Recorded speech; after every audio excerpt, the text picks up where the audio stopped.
Good evening guys. आज हम पढ़ने जा रहे हैं 12th क्लास का model paper English compulsory section D. तो गाइज आज सेक्शन डी का जो क्वेश्चन नंबर 14 है वो हम पढ़ने जा रहे हैं। तो आपका सेक्शन डी लगभग कंप्लीट होने की तरफ है।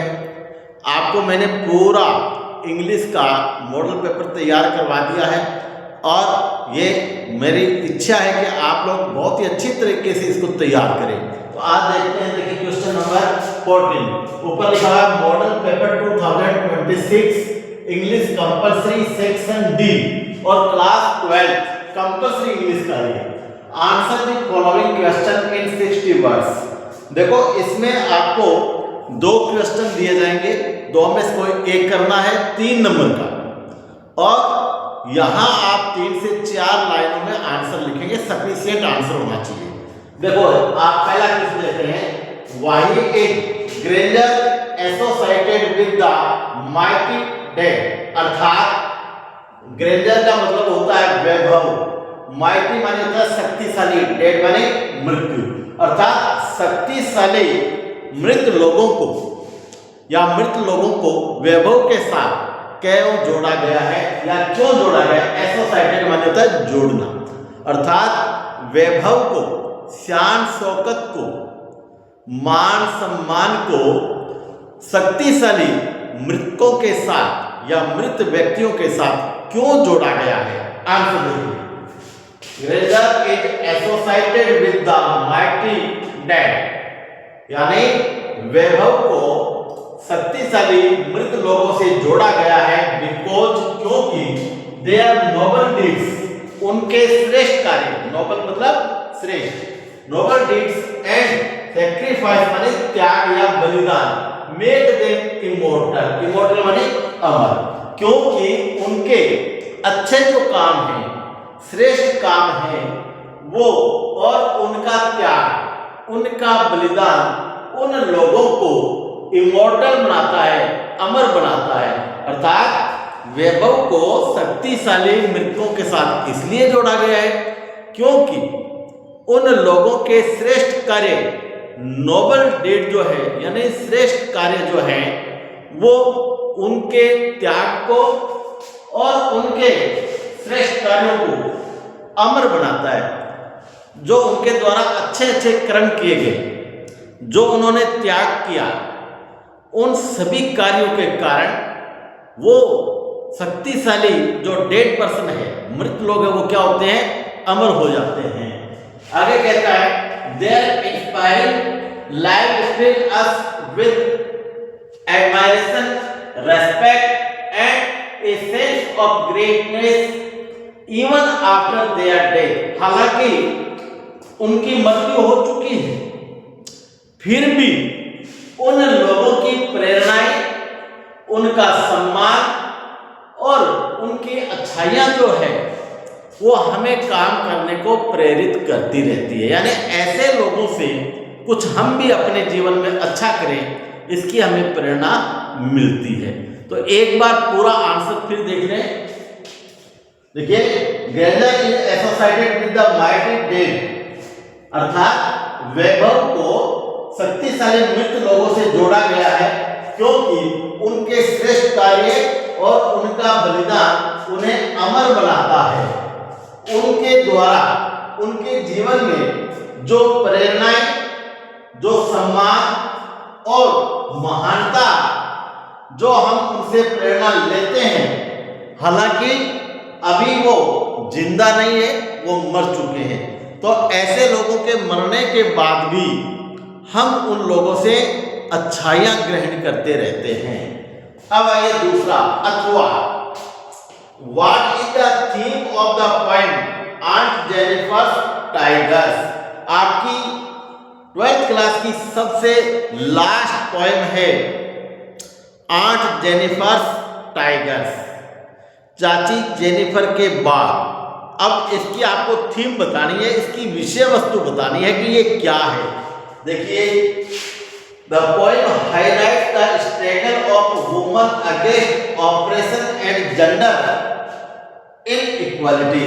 इस कविता के अंदर इस बात पर प्रकाश डाला गया है कि महिलाओं के साथ ऑपरेशन यानी उत्पीड़न होता है और लिंग असमानता की बात इस कविता में की गई है। अर्थात पुरुष और स्त्रीलिंग दोनों को अलग अलग बताया कि दोनों में भेद होता आज भी, क्योंकि पुरुष प्रधान हमारा समाज है इसलिए।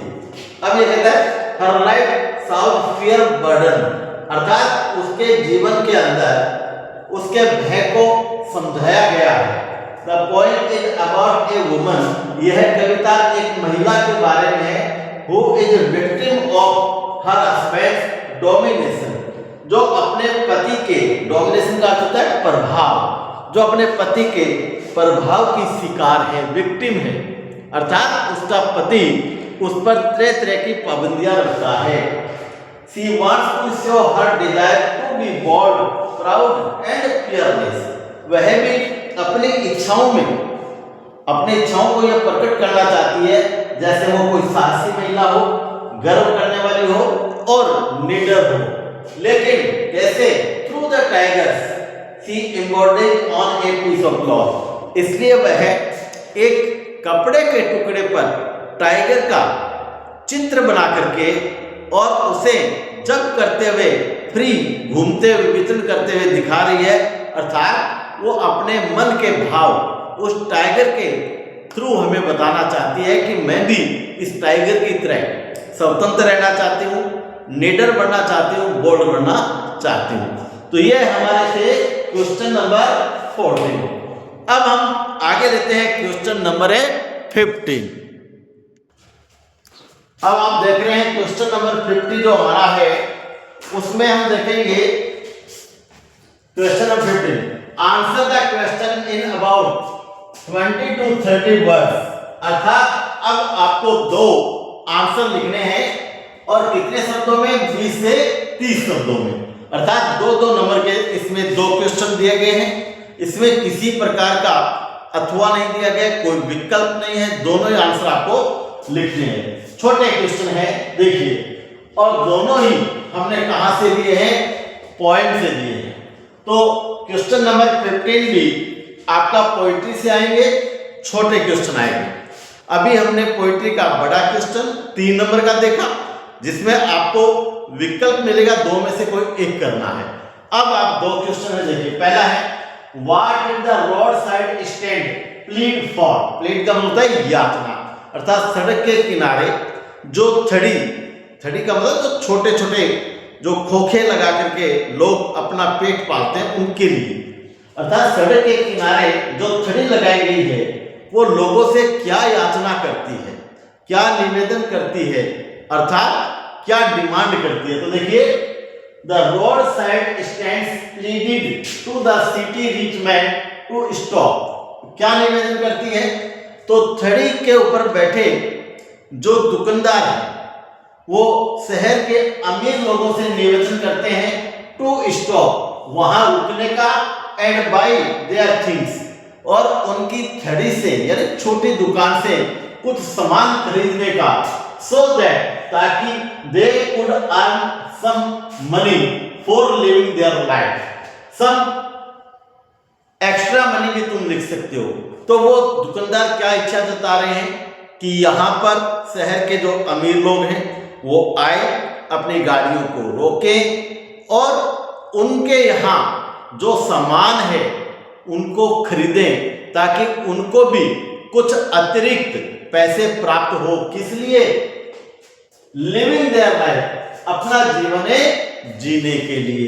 तो इसके अंदर क्या, जो हाईवे पर जो छोटी छोटी दुकानें हैं उनकी चर्चा की गई है कि भाई हाईवे पर जो छड़ियां लगी है वहां से गाड़ियां तेजी के साथ आती है और चली जाती है, कोई वहां पर रुक करके उनका सामान नहीं खरीदता, इसलिए वो गरीब और कमजोर छड़ी वाले जो हैं, दुकानदार जो है वो ये याचना करते हैं, वो प्लीड करता है कि भाई आप आकर के हमारे यहाँ रुकें और हमारी दुकान से कुछ सामान खरीदें ताकि हम भी अपने बच्चों के लिए, अपने जीवन को आगे बढ़ाने के लिए कुछ पैसे कमा सकें। अब लेते हैं इसका दूसरा क्वेश्चन। तो ये पहला क्वेश्चन हो गया। दूसरा ये कहता है what will be an exotic moment. Exotic का मतलब होता है अनोखा, अद्भुत। कवि कहता है कि वो अनोखा समय क्या है। व्हाट विल बी अर्थात वह अनोखा या विशिष्ट समय क्या होगा। तो ये कह रहा है an exotic moment will come when people stop their works for a second. तो कवि कहता है कि वो अद्भुत समय तब होगा जब लोग अपने काम को बंद कर देंगे, अर्थात काम करना रोक देंगे। एंड दे डू नथिंग और कोई काम नहीं करेंगे। ऑल मशीन्स स्टॉप सारी मशीनें रुक जाएगी। And people don't talk in any language और लोग किसी भी भाषा में बात नहीं करेंगे, यानी बिल्कुल शांत हो जाएंगे। वह पल जो होगा वो एक्सोटिक पल होगा, आनंददायक पल होगा, अर्थात एक विशेष या अनोखा समय होगा। अब हम लेते हैं क्वेश्चन नंबर 16। प्रश्न number 16 answer the following question in about 60 words. अर्थात 60 शब्दों में आपको आंसर देना है। और 3 नंबर का ये क्वेश्चन है, लेकिन इसमें भी आपको 2 क्वेश्चन दिए हुए मिलेंगे और आप उन दोनों क्वेश्चनों को देखकर उनमें से कोई एक करना है। तो इसमें भी क्या मिलेगा आपको, अथवा मिलेगा। क्या क्वेश्चन दिया है, what did the king resolve and why. Resolve संकल्प, अर्थात जो टाइगर किंग है अर्थात राजा क्या संकल्प लेता है और क्यों लेता है। टाइगर किंग का मतलब बाघ राजा। तो क्या संकल्प, रिसॉल्व मतलब संकल्प, क्या लेता है और क्यों। तो देखिए द किंग रिसॉल्व राजा संकल्प लेता है दैट की he would do to all other matters after killing the 100 tigers. राजा ये संकल्प करता है कि मैं जब तक कोई दूसरा काम नहीं करूंगा जब तक 100 टाइगर नहीं मार दूंगा, अर्थात जब तक मैं 100 टाइगर का शिकार नहीं कर लूंगा तब तक मैं मेरे राज्य के अन्य कामों पर ध्यान नहीं दूंगा, मैं कुछ नहीं करूंगा। मेरा पहला जो काम है वो होगा 100 टाइगर का शिकार करना। अब आगे कहता है वी नो हम जानते हैं द चीफ एस्ट्रोलॉजर। एस्ट्रोलॉजर का मतलब भविष्यवाणी करता, अर्थात हम जानते हैं कि मुख्य ज्योतिष आचार्य ने हैड प्रेडिकेटेड माने भविष्यवाणी की that king would be killed by a tiger. क्योंकि हम जानते हैं राजा ने यह संकल्प क्यों लिया, वो इसलिए क्योंकि जब उसका जन्म हुआ उस समय जो ज्योतिषी वहां पर थे, मुख्य ज्योतिषी, उसने यह घोषणा की, यह भविष्यवाणी की थी कि राजा जो है वो बहुत ही बहादुर होगा, जिसका नाम जंग बहादुर रखा गया। वो बहुत बहादुर होगा, योद्धाओं में योद्धा होगा, चैंपियनों का चैंपियन होगा। लेकिन राजा की मृत्यु का कारण एक टाइगर बनेगा।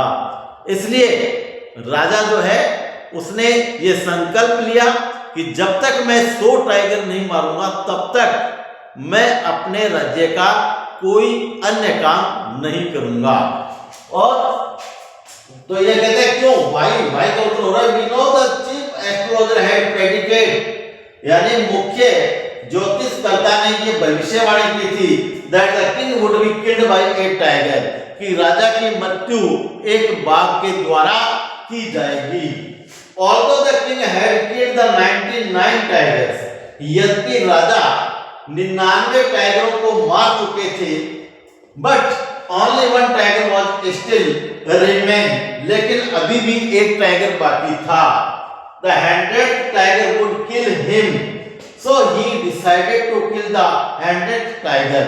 तो राजा को लगा कि 100वां बाघ अब उसे मार देगा, इसलिए उन्होंने सोवे बाघ यानी सोवे टाइगर का भी शिकार किया, उसको भी मार दिया। तो ये आज आपका 12th क्लास इंग्लिश कंपलसरी का मॉडल पेपर का सेक्शन डी चल रहा है। इसके बाद में अब 2 स्मॉल छोटे क्वेश्चन आएंगे और उसके बाद 9 ऐसे क्वेश्चन आएंगे जो ऑब्जेक्टिव टाइप होंगे, यानी ए बी सी डी में से आपको टिक करना होगा। तो अगले वीडियो में जो शेष आपका पेपर रहा है वो पार्ट 3 में लेके आऊंगा। आज ये आपका जो चल रहा है वो सेक्शन डी का सेकंड पार्ट है और अगले वीडियो में पार्ट 3 लेकर के मैं आऊंगा और फिर आपका पूरा का पूरा जो 12th क्लास का मॉडल पेपर है उसको आप प्ले लिस्ट में देखेंगे। एक प्ले लिस्ट बना करके डाल दी जाएगी जिसमें पूरे के पूरे मॉडल पेपर आप एक क्रम से चला सकते हैं, क्रम से देख सकते हैं। जो चीज आपको समझ में नहीं आए आप मुझे मैसेज कर सकते हैं, कमेंट बॉक्स में जाकर के लिख सकते हैं कि इस क्वेश्चन का आंसर हमें ये समझ में नहीं आया।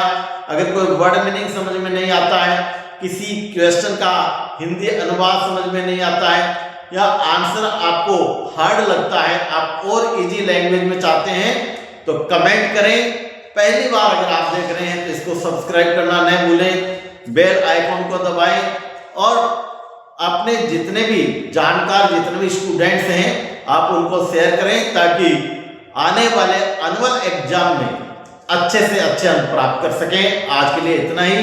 जय हिंद, जय भारत।